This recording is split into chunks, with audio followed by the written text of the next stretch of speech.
Hey guys, Adam here with a quick note. And Austin, too. We originally recorded this in March of 2020 at the height of COVID lockdown. It was supposed to coincide with Doom Eternal's release. Instead, here we are, 5 years later, on the eve of Doom: The Dark Ages. Please forgive the audio quality. I was literally in a closet.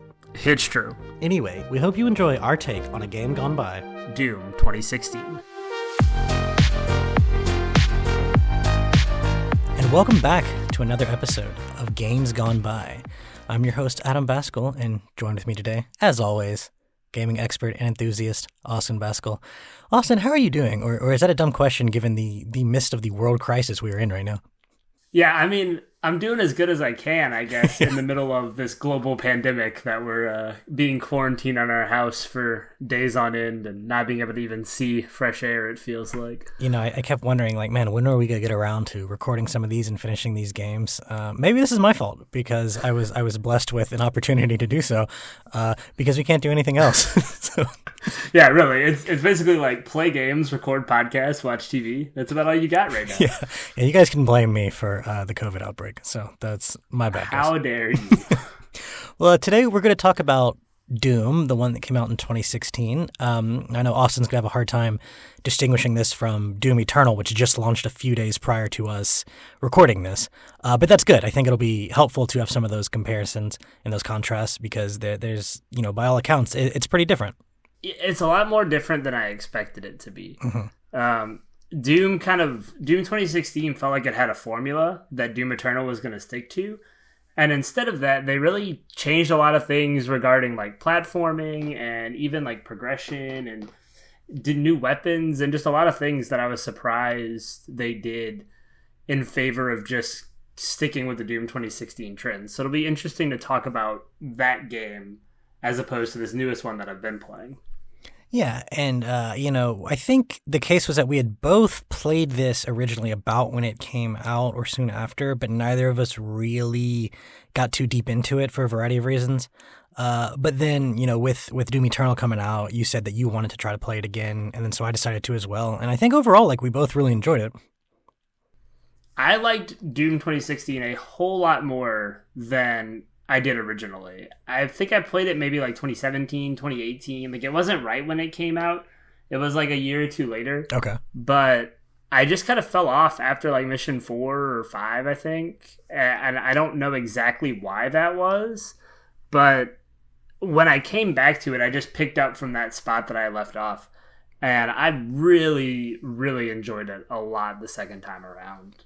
Yeah, and I think we were both talking before about how the game takes a few missions to hit its stride, and I have to assume that neither of us really got to that point in the game the first time we tried to play it. But certainly this time, we both powered through the beginning, and not that the beginning's bad, but it definitely improves over time. And I think once we hit that middle part, both of us were pretty impressed, despite how much I'm going to complain about it during this podcast. Overall, I still give it a very favorable rating, for sure.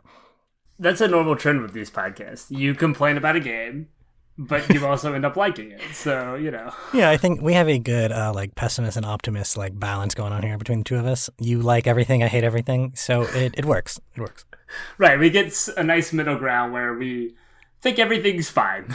Yes, everything's okay. It's all right. You know, not the state of the world right now, but everything else is okay. Yeah, that's definitely accurate. Nothing about the state of the world right now is okay. I don't want too much coronavirus talk in this, but I figure it's timely enough. It might be a bit of a time capsule for people listening to this down the road. I have been getting my groceries delivered, and I've been washing them with soap and water, as is kind of recommended. And this was going pretty well for the most part. You know, I'd wash like a jug of milk, wash a thing of orange juice, whatever. Well, the genius in me decided to remove the TV dinners from the cardboard boxes and wash those. And that was going well until I broke one open and got soapy water all inside of it. And so now, in this time of rationing my food, I'm at a crossroads of whether to throw it away or just cook it real hard, burn out all the virus, and have it taste like soap. One of your meals is just going to be soapy noodles, and you're going to have to live with that, I think. It might just be the case. So why don't we go ahead and jump in? I think with this one, I'm going to start on a more positive note, because I really did enjoy the game. And I know in the past, when you and I did stuff on Cyberpunk, we kind of started with the things we didn't like first. But I feel like, despite liking this game, I have a lot to say there. So I think I want to start with the positive stuff. Cool. And I think and you maybe disagree, but let's see. The very first thing I noticed, I mean, the first 2 minutes of the game is I'm like, holy shit, you move really fast in this game compared to other FPSs, and it feels great. It's the best part of the game, is the speed of it. It's so unlike anything else that is being made right now, or really ever.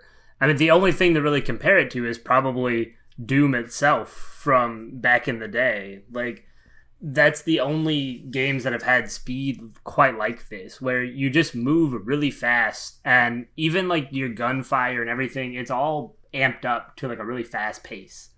Yeah, it really is kind of, it like harkens back to those days of the arena shooters, your Dooms and your Quakes, where things were just very fast-paced, crazy guns. It wasn't trying to be realistic. It wasn't even necessarily trying to be, not that it's unbalanced, but I mean, it's like, it's a crazy fast-paced games with lots of vertical play to the combat. It's like, you know, for the past 10 or so years, shooters have basically been, they're either like Call of Duty or they're like Halo. And this one's definitely more like Halo than Call of Duty, but that's still not really doing it justice to describe it that way, because it really has sort of opened up. It's like, now it's like shooters are Halo, Call of Duty, or Doom. That's really true. I had a friend just play this game for the first time also, like, with, I think he finished it today. And one thing that he told me is like, man, this game is just very Doom. Like, yeah. It feels very much like Doom. They did such a great job of taking that essence of Doom and just transferring it into the modern generation and the modern era with the necessary upgrades to, you know, graphics and soundtrack and combat and everything.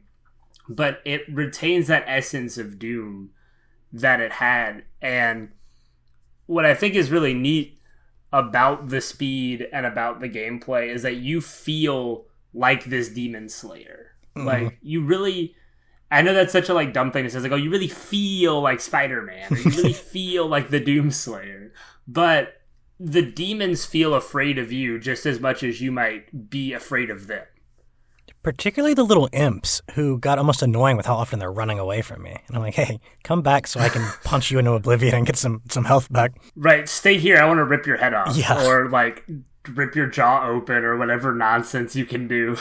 Yeah. With those glory kills. Yeah, I was going to say, and for those listening that don't know, so Doom has this mechanic called glory kills, where basically when the demons get pretty low on life, they'll kind of flash for a second. And if you go do a melee attack, you'll do this like brutal finisher that gives you back health. And I think there's eventually an upgrade you can get with the trials that gives back ammo possibly.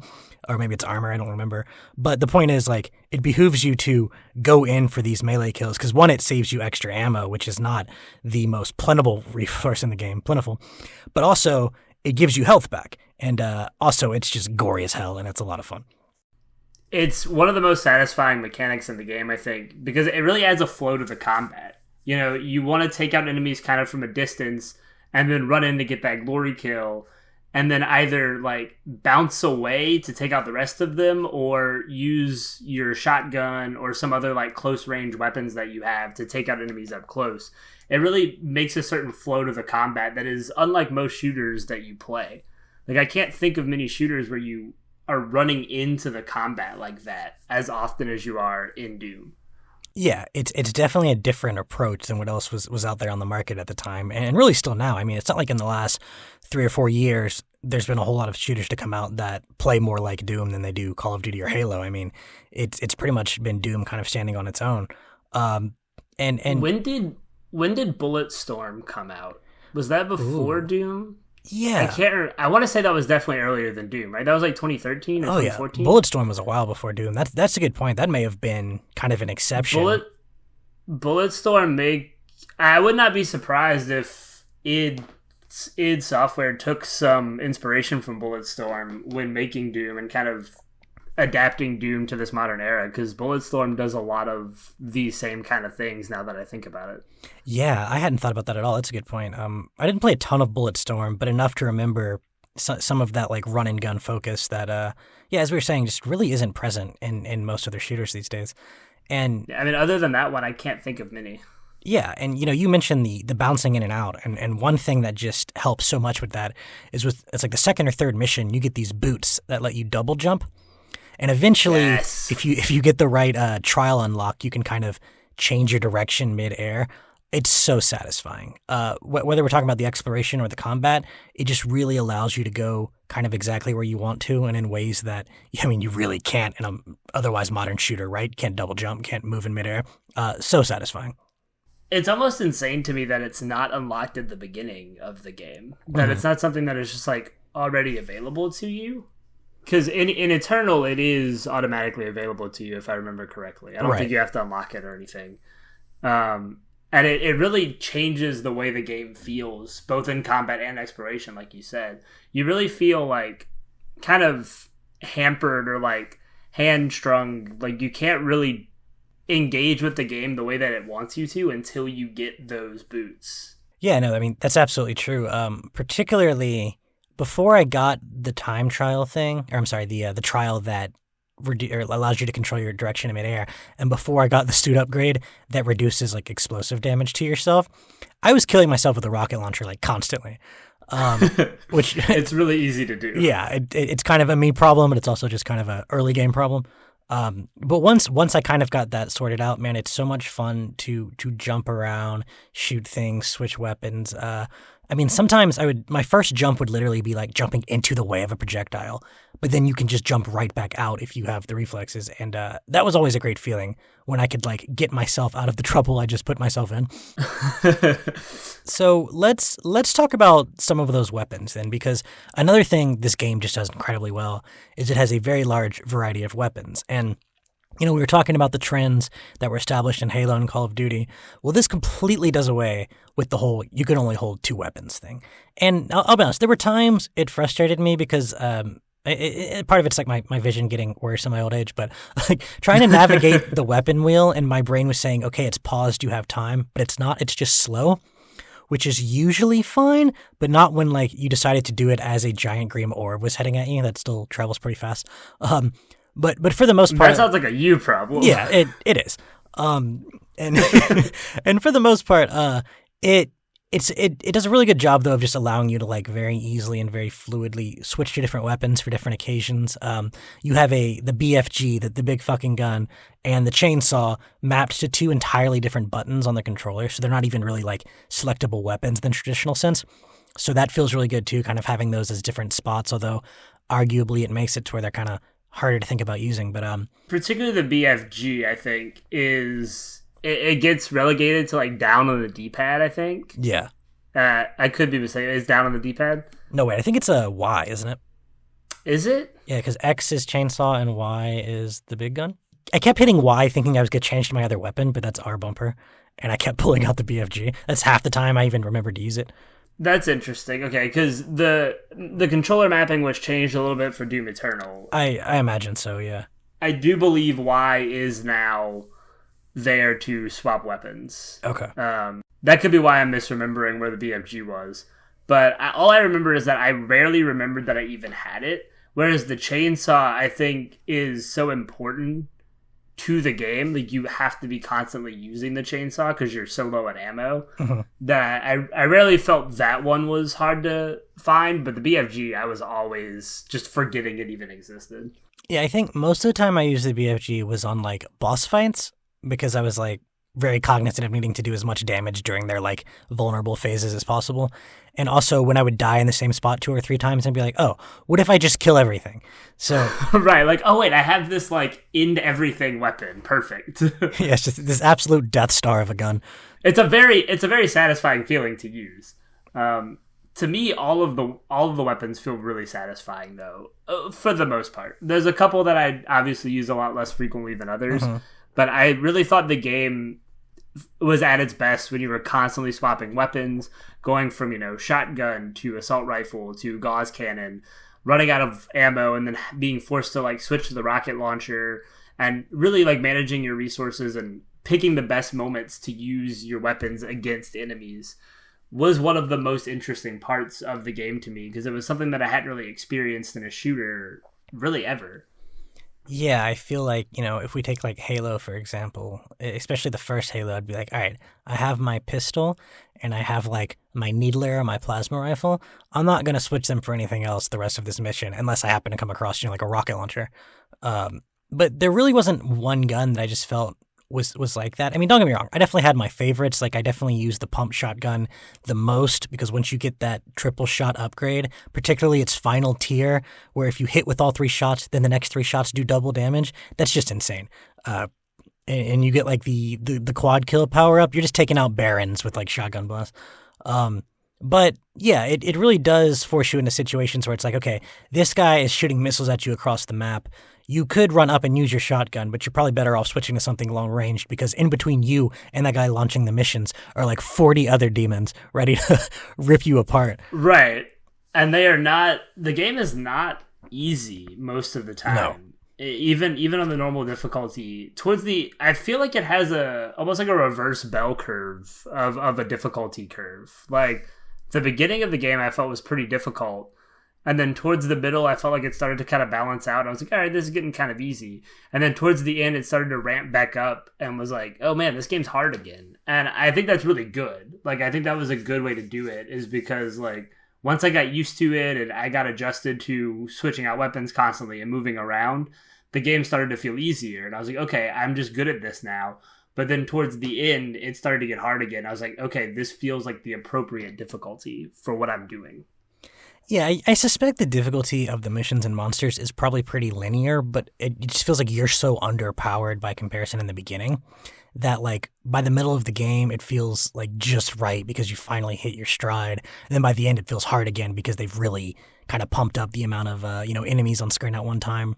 And there's a lot of enemy variety Yes. towards the end there as well, where you're having to deal with enemies in different ways. Like Hell Knights are either, charging at you, ready to smash you, along with the like pinkies, the little bull-looking guys constantly running at you.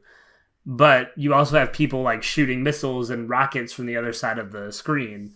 So there's just a lot of variety, and you have to change up your strategies accordingly. This is probably, in that regard, the best game I've played since the third Mass Effect, where the way they combine the enemies together makes it to where, like, you can't just rely on one strategy frequently. Like, you have those I'm trying to think of what they're called in Mass Effect, but it's the weird sack guys that shoot that, like, beam of death, so you have to stay in cover, but then, like, the Banshees will show up, and so you can't just hide in cover or they'll one-shot you, so you're, like, forced to move. Because they'll force you out of cover. Yeah, this game did a very similar thing where the Hell Knights and the Barons and even the Imps will kind of flank you and throw those fireballs to kind of put you out of, like, a safe look. Not that you're ever taking cover in this game because you're constantly moving. Yeah, God, no. Don't ever stand still. Yeah. It's just a general rule of thumb in Doom. You really can't, but even when you get to a point where you feel like you can kind of hop around this one area and feel pretty safe, the game immediately finds a way to be like, no, now a summoner has spawned behind you. It's summoned a bunch of imps. The rocket launcher guys are shooting at you. There's a Hell Knight charging the cyborg green mancubi things toward the end that shoot the like acid. Yeah, the like acid orb things. Yeah, those always force me out of cover. Just the enemies interact in this really fantastic way that I think, and we didn't talk about this before we recorded, so I'm curious about your opinion. What did you think about the boss fights? Because to me, like, they weren't bad, but I just felt like they didn't reach that same climax as the regular fights because you typically didn't have that same, like, exhilarating feeling of having to juggle all the different enemies all over the map. That's interesting. I thought the bosses were fine. I thought, like, the Cyber Demon fight was pretty cool. I really liked the final boss fight. Yeah, I mean, they never really, like, stood out as, like, something hugely important, like most boss fights in games do, I guess. But I did really like, the Cyber Demon fight, the spider boss at the end. Were there 3 fights total? 3 boss fights? I think so. The other one's the one with the like one Marauder guy or whatever, and then he becomes 2. I forget what they're called. Yeah, same. But so I actually really liked that second fight a lot. I didn't care for the first or the last fight. Really? Okay, interesting. The last fight I found just incredibly easy. I think I took damage once the whole fight. The first one wasn't very difficult either. It was just like a huge damage sponge.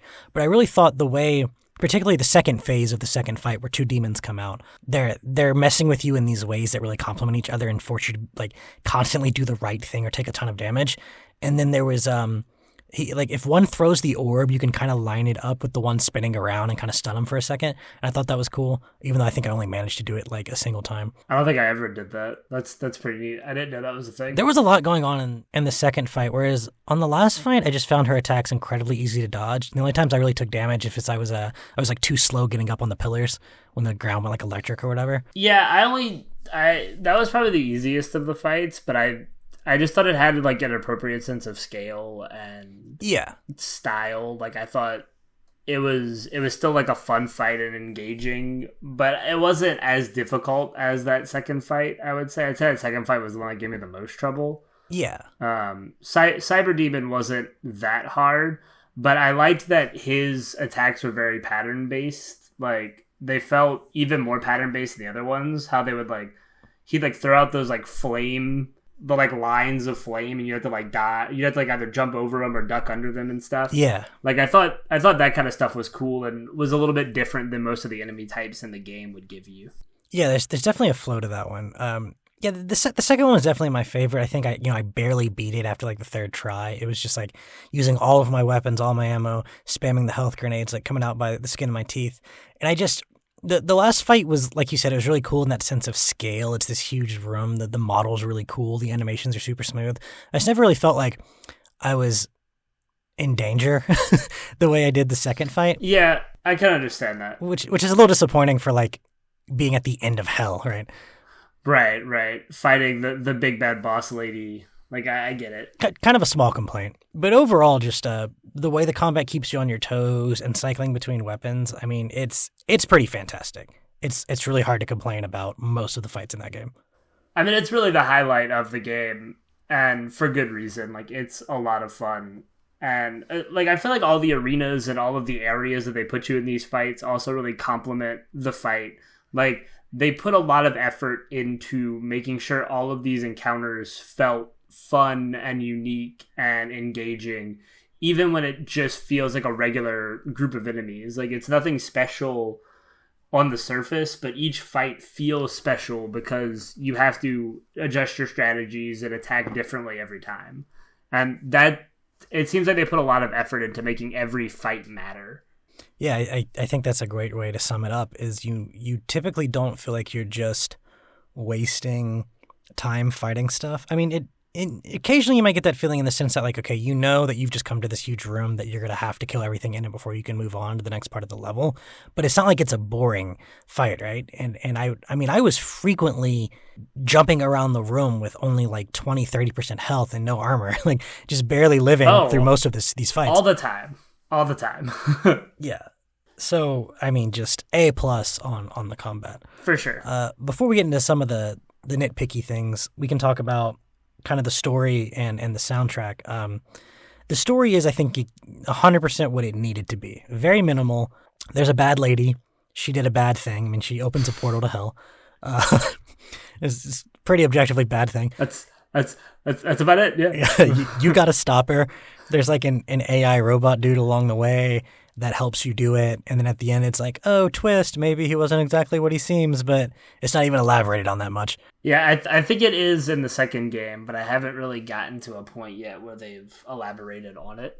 Ooh. But I do believe that is something that is carrying over into Eternal. Do you get that sword that he like pulls out at the end?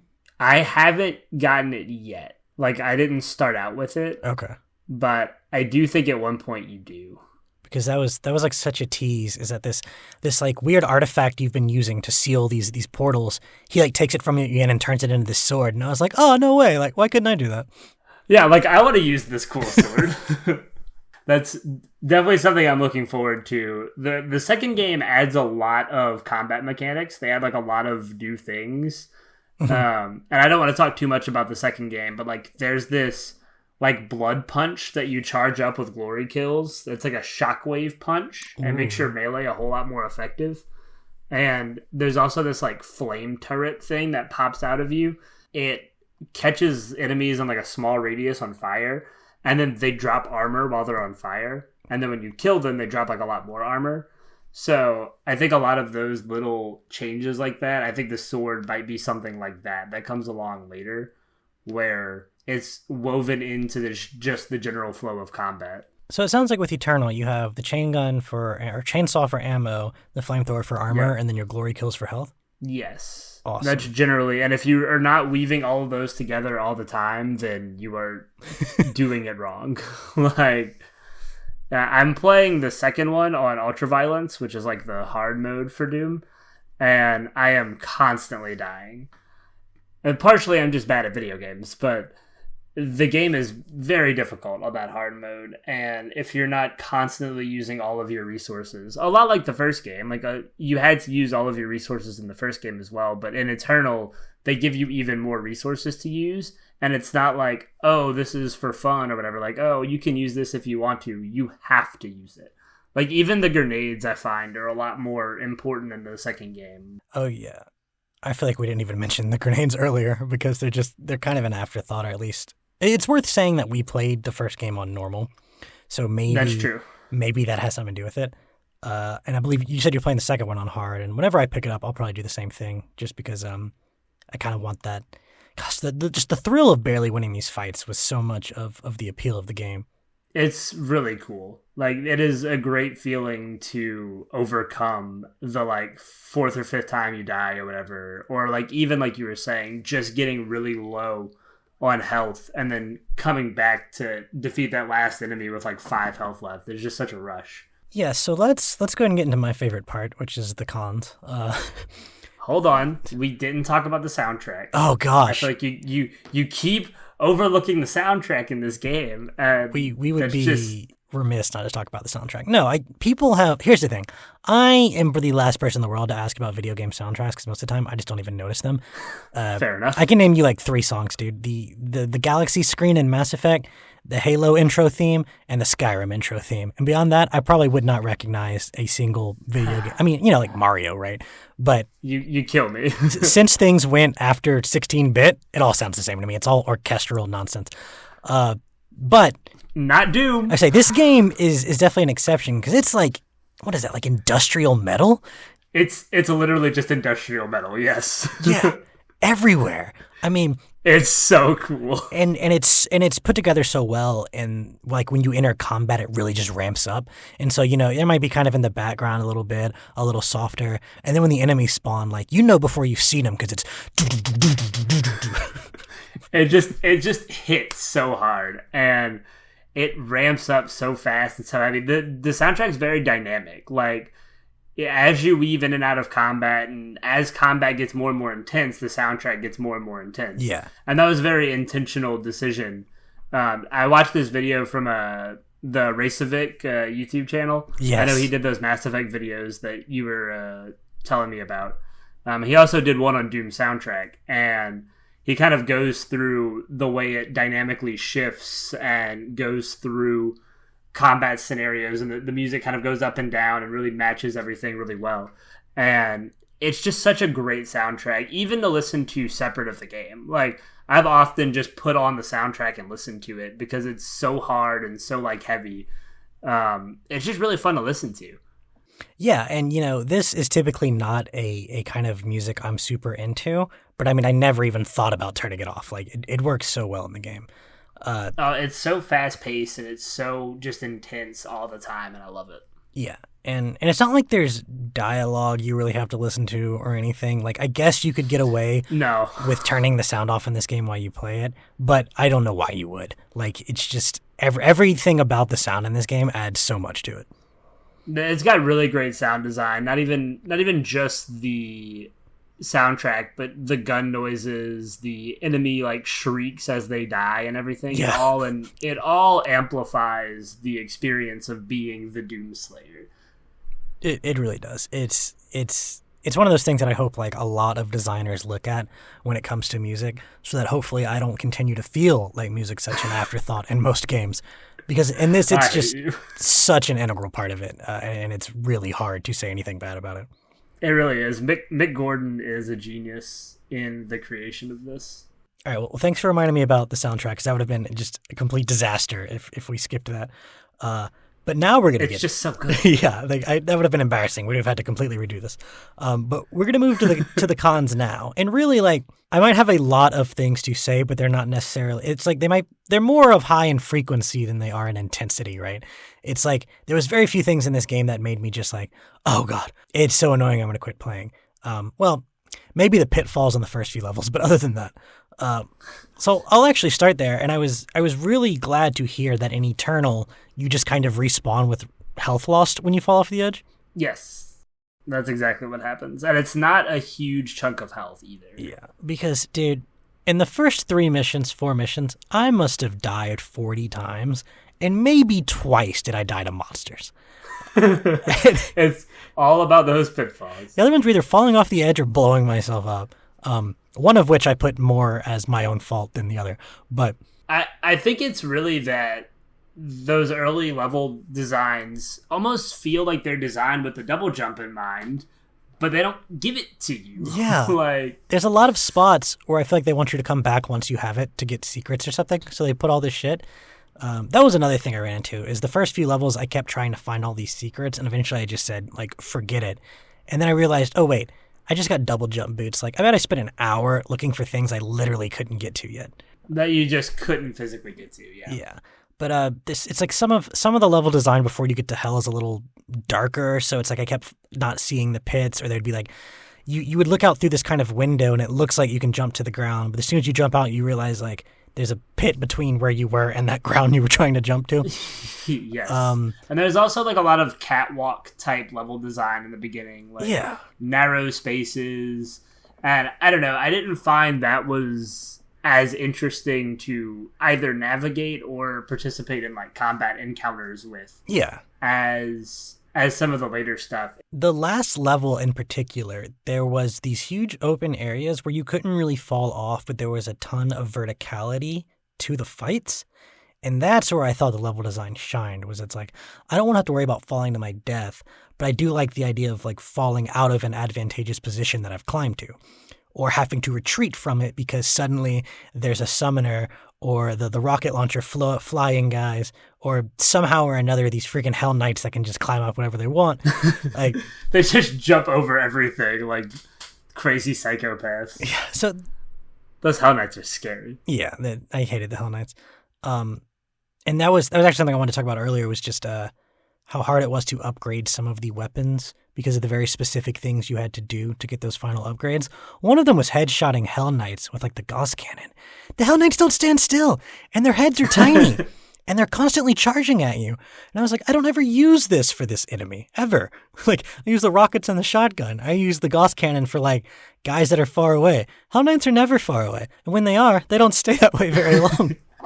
Right, they are trying to kill you constantly by running into you. Like, they just want to charge you head first. And definitely, I just didn't worry about those upgrades, honestly. Yeah. Like those I didn't find them necessary on the normal difficulty, so I just never really bothered with them. If it happened organically, then great, and if it didn't, then oh well. Like, it wasn't a thing that I was really worried about often.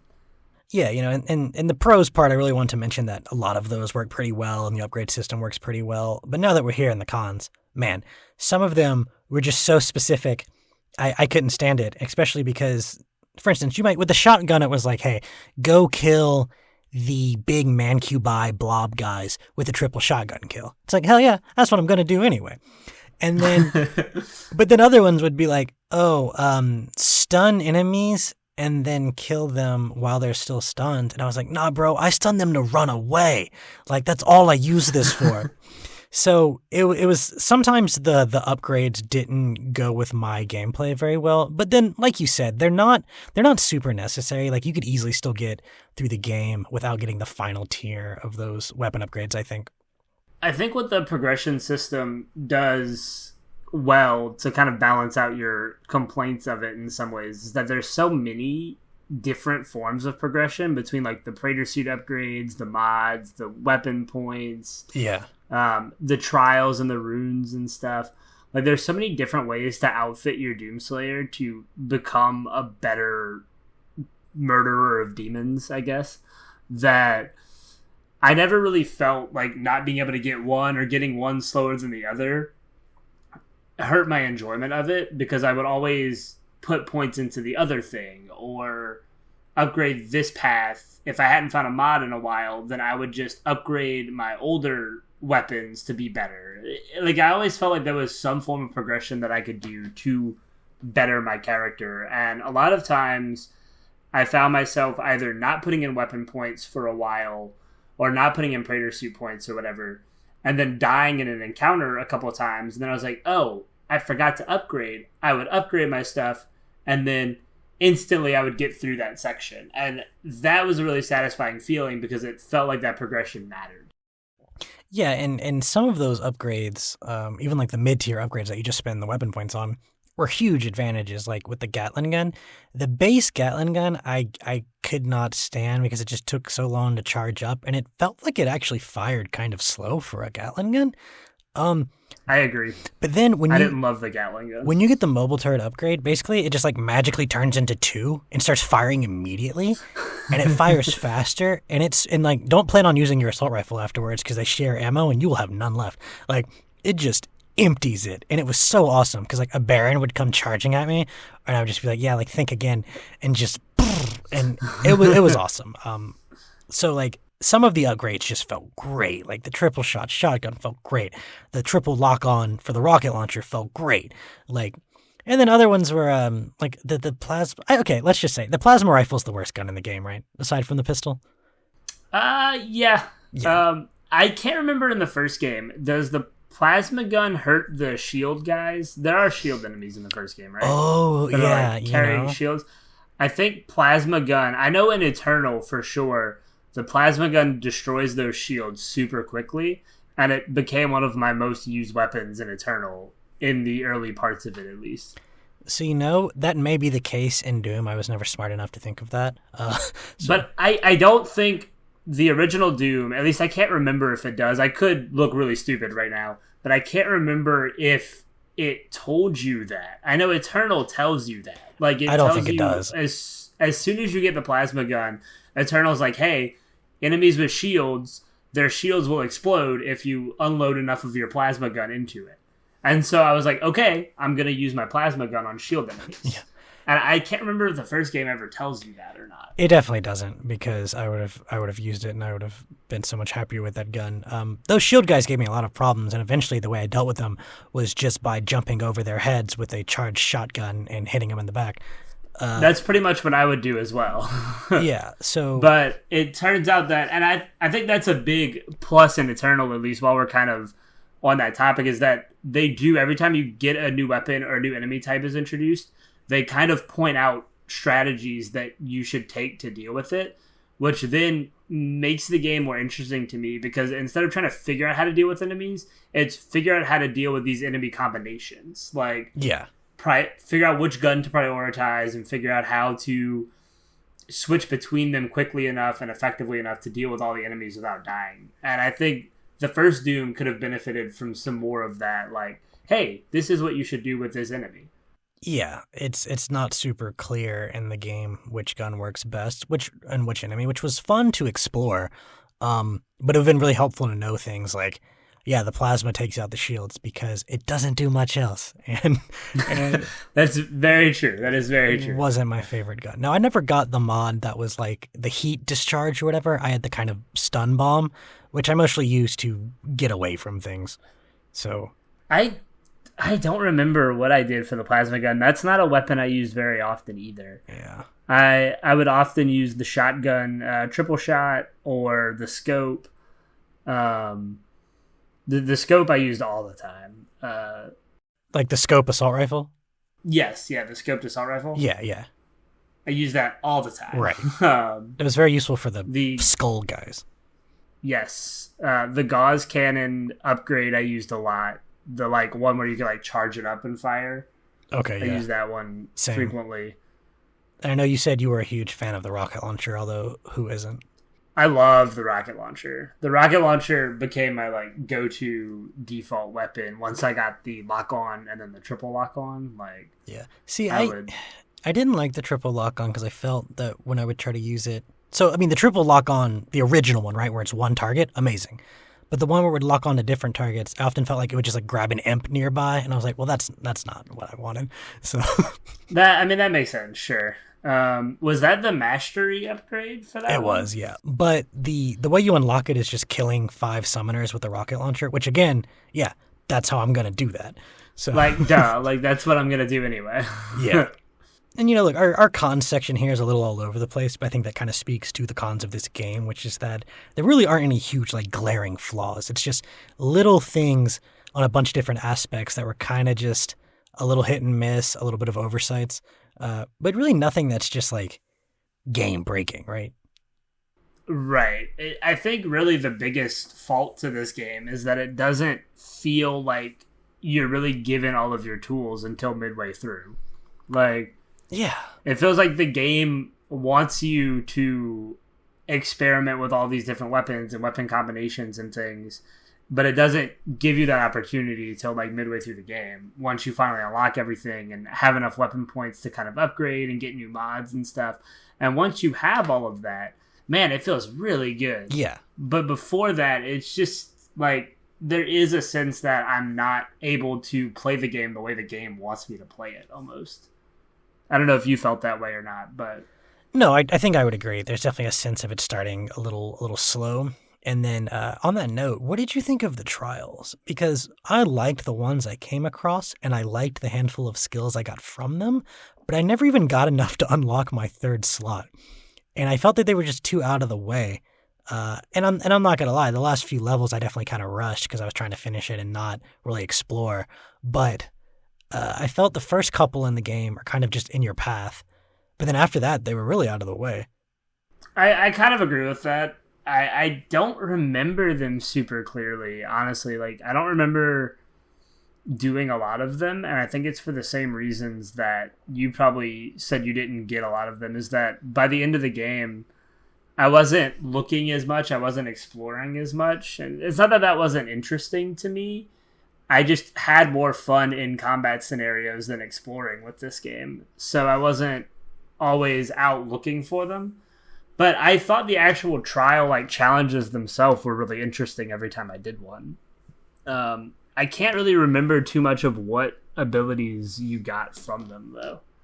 Yeah, the ones I remember, so one was like it increased the radius at which you picked up items. Another one allowed you to control the direction of your double jump. Another one was when you got a glory kill, you got this small like speed boost afterwards. And these I thought the upgrades were handled a lot better because they were all basically like, just do this, right? So the glory kill one, it was like, hey, if you get 50 glory kills with the glory kill speed boost, then it will increase the speed of the speed boost. It's like perfect. It's like circular almost, right? Like it has to do with itself. It's not like get a glory kill on the guy on the skull in midair or something dumb. Right. Like if to upgrade the thing, you had to do the thing. Yeah. Which makes a lot of sense, for sure. I honestly, like, don't remember them super well. Because I can't... They're present in Eternal, but I think they're handled a little differently. Yeah, to me, they would have been better served being more front-loaded, you being able to equip all 3 at once. Because the problem was, in the beginning, I really enjoyed looking for those trials because I was like, I want more things, right? Well, by the middle to the end, I have so much stuff at that point, I wasn't thinking to myself like, oh, I wonder what that trial is. It was like, I'm not climbing up there. Right. You don't, by the end of the game, you don't really need those new things. Like, yeah. And again, this is all with the like premise that we're on the normal difficulty. Right. And this could all be different if we're playing on, like, Nightmare. Like, you might want every single one of those things, because if not, you're dying consistently, you know? I wouldn't be surprised if the plasma gun is just, like, a must on hard. And if you need, like, 3 or 4 specific trial bonuses to get through the game. But on normal, that wasn't the case. Right. Like, by mid to end game, you had enough, and you were able to do enough with what you had that it wasn't necessary to find them. And I think that's why I just kind of stopped looking for them. But I do remember enjoying all of the trials whenever they came up. Like, I enjoyed doing them. Do you even remember what the second grenade was? No, I don't really remember any of the grenade stuff from the first game, honestly. Yeah. Again, the second game, grenades are very important. Like there's an ice grenade in the second game. I can't remember is there an ice grenade in the first game? It could be the second one. I don't think I used whatever the second one was. Because I know there's an ice grenade in the second game, and I've been using it so much. Like, it's almost my default way to handle a group of enemies. It's just like throw an ice grenade at them, freeze them, and then just start unloading rockets at them. Like, so effective. But I can't remember if I used a single grenade in the first game. So my problem with so you start with the frag grenade, and it's basically only good for killing like very, very weak small enemies, which most of the time I wanted to just melee a couple times and get the glory kill. So it was kind of counterproductive. Again, the second grenade you get, can't even tell you what it was. The third one created this. That's probably a thing we should have looked up. Maybe. But I think it's more fun to be like, yeah, it was so useless. I don't even remember what it is. Literally not using it. The third one, it created this like red field that drained health. That I would use particularly once I got the suit upgrade that lets you get 2 charges of your grenades, because it was just another way to get health back. And so whenever an enemy would do something that would leave it stationary for a minute, I would just throw 2 at it and kind of run away. And that was useful. I don't remember that grenade. Did you unlock that like naturally, or was that something you had to purchase an upgrade for? Or how do you get grenades in this game? Do you just find them somewhere like weapons? Like, I can't even remember how I got it. I assume you just come across it somewhere, but... Yeah, I don't remember. Because in the first game, you have to pick up grenades, right? No, it's like a recharge. Okay, all right. So it's just like an Eternal then. Yeah. Because it like runs on a cooldown. I couldn't remember how it was handled in the first game. It's been a few weeks now since I played the first game, so I'm a little hazy on some of the details. Dude, I finished it like 3 days ago, and I can't remember what the grenades are. So I think that's kind of telling. A little bit. It's a minor thing. Like they never felt necessary to me. So it wasn't like, oh no, I'm not using these grenades because they're bad. It was just, to me, I guess it was like, I'm not using these grenades because I have so many other options that I don't really need them to me, I guess. Yeah. So it wasn't a thing that like I'm looking at as like a negative so much as just I used other tools instead. Yeah, I would say my feelings toward the grenades are more of ones of indifference than like aggravation or anything like that. Right. It's just interesting because when you think of a game like Halo, like the grenades are so important. Right, almost necessary in most encounters. And that's what the speed does for this game, right? Because in something like Halo, if there's enemies sitting in cover, you must have no choice. If you can't flank them, you have to throw a grenade. Well, in this, it's like, I will flank you from any direction I want. Like... And I will change direction midair while doing it. Yeah, just jump over you or whatever crazy nonsense you could do. I can't remember for sure. Did the first game have any sort of dash? No, I don't think so, unless you count just... I can't remember one. I know Eternal has this, like, dash, and it's like, there's like 2 dashes that are on a recharge. Man, it adds so many layers to the movement, just as like much as you're like dashing around and bouncing around the battlefield. Yeah, I can't wait to check that out because that would definitely be something that's very welcome. Because the mobility is already great, but to be even more mobile is just like making me giddy just thinking about. I find in Eternal the mobility is even more necessary than the first game, and that's saying something because in the first game, like, you should never be standing still in Doom 2016. Like, if you're standing still for more than like 3 seconds, you're probably going to die. Like, I think this kind of brings us around to asking, since you've sort of played Eternal now, is this one of those cases where that if you played Eternal first, do you think people have any reason to go back and play Doom 2016? So I'm not done with Eternal. I think that's worth noting. Like, I think I'm like 4 or 5 missions in, so I'm still fairly early in Eternal, and things could change. But I find for the most part, this game does everything that Doom 2016 did better.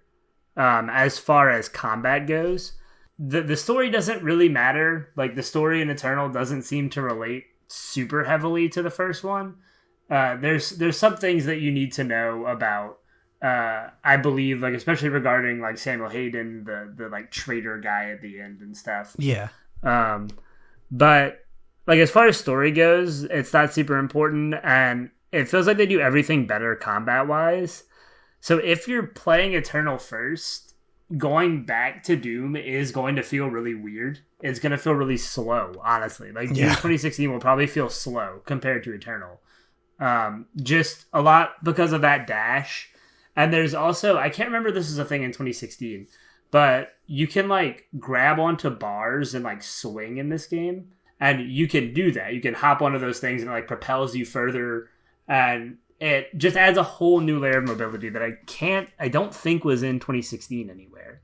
Does that sound like a thing that's at all familiar? No. So I can't remember it anywhere in 2016, but I guess what I'm saying is all of this added mobility, and there's even more like verticality and more open areas and new weapons and more weapons. Like the combat becomes something so much more expanded in Eternal that 2016 kind of loses some of its uniqueness in this game. Like it does it all but better. Yeah, and I think, given that we are going to be doing a lot of games that came out in years past on this podcast, we're going to kind of have a system that's basically like, okay, is this a Witcher kind of game to where you should probably just skip to the second or third one? Or is this a Mass Effect kind of game where you got to play the first one? And not that Doom is at all a bad game, but just what it sounds like based on how much they've improved in the sequel. It may be the case that if you haven't played either one, you're just as well off starting with Eternal, except for the fact that, okay, now Doom 2016 will be super cheap. So it might be a good option to start there from the stance. It might be like $15, but all other things equal, the second is just like a totally better experience. That's what I would say for the most part. I think Eternal does have some issues with platforming, in that there's an added emphasis on it. And I'm just not a huge fan of first person platforming in general. Never really loved like Mirror's Edge. Yeah. A lot of like first person platforming kind of throws me off, and I find you can't maneuver the map as well as you want to. How can you have jumping puzzles when you can't see your feet, man? Right. Like it's a little weird, it's a little tricky. And there are some moments where it's fun, but there's an added emphasis on it that I don't always find is needed. In some ways, I like the more straightforwardness of Doom, where it's like there's a little bit of platforming here and there, but it's mostly just like run from one place to the next, kill a bunch of demons, and then explore around the area a little bit for some secrets, and then go kill some more demons. And I really appreciate the simplicity of that in Doom 2016. And it's hard for me to tell you to like pass up Doom 2016, Yeah. Like, even though Eternal, I think, is a better experience for the most part so far, Doom is cheap at this point, almost definitely, and you should play it because it's fun. Like, it's a very fun game. So we're going to have a Mass Effect category, a Witcher category, and a Doom category, I guess. Yeah.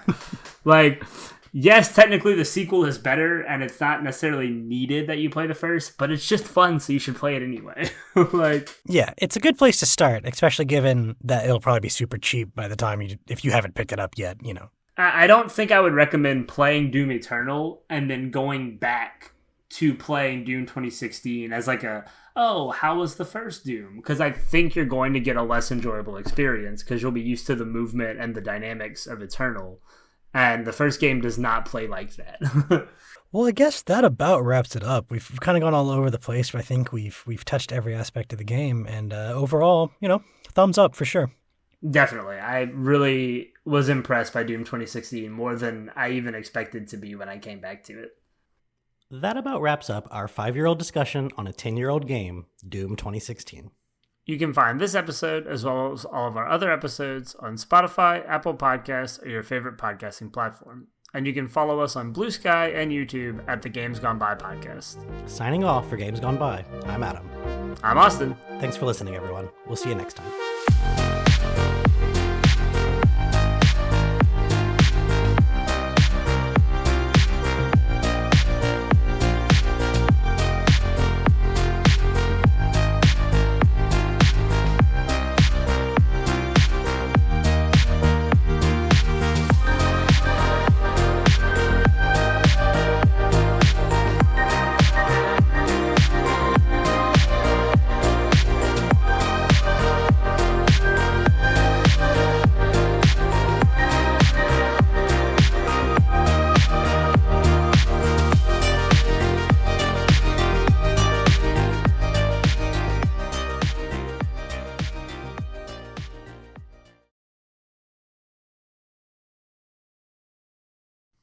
Woo!